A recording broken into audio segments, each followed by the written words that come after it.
امیر جماعت اسلامی ضلع لکی مروت عزیز اللہ خان کی سرائے نورنگ پر press conference. مزید دیکھتے ہیں شریف اللہ کی اس رپورٹ میں.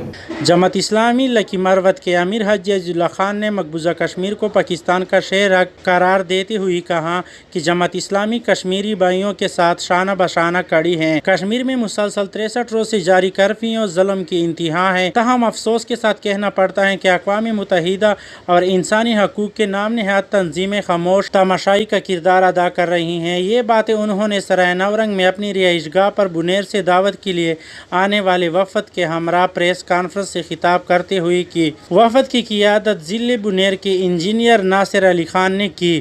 ہمیں یو غٹ تحریک چلائی لگیا دی کشمیر آزادی دے پارا دی کشمیر خلقو چی دا کم ظلم و سرا کیجی دے خلاف چی کم احتجاج کی لگیا دی نو دا دی جماعت اسلامی میں نغدی پا دے وقت پاندے دے ملک تا مجھبا دا ٹولو پارٹیو تا ہوں دا سوالو کو چی پا دے وقت پاندے دا ملک چی انتہائی سخت حالات تی معاشی طور باندے ہوں او بیرونی دباؤ دا چی کشمیر پا وجہ باندے نو صبر و تحمل نکارا خستل پکار دی او دا وقت دے ندا چی مجھا دلتا انسٹیبلیٹی راولو مسائل پیدا کو او دا ملک خدای دنو کی چی کولیپس نسی.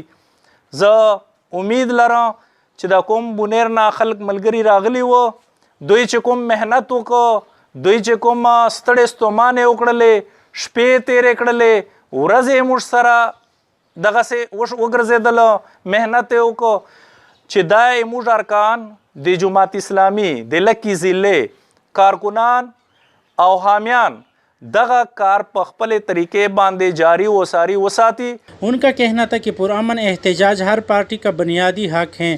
حکومت کسی کو پرامن احتجاج سے نہ روکے.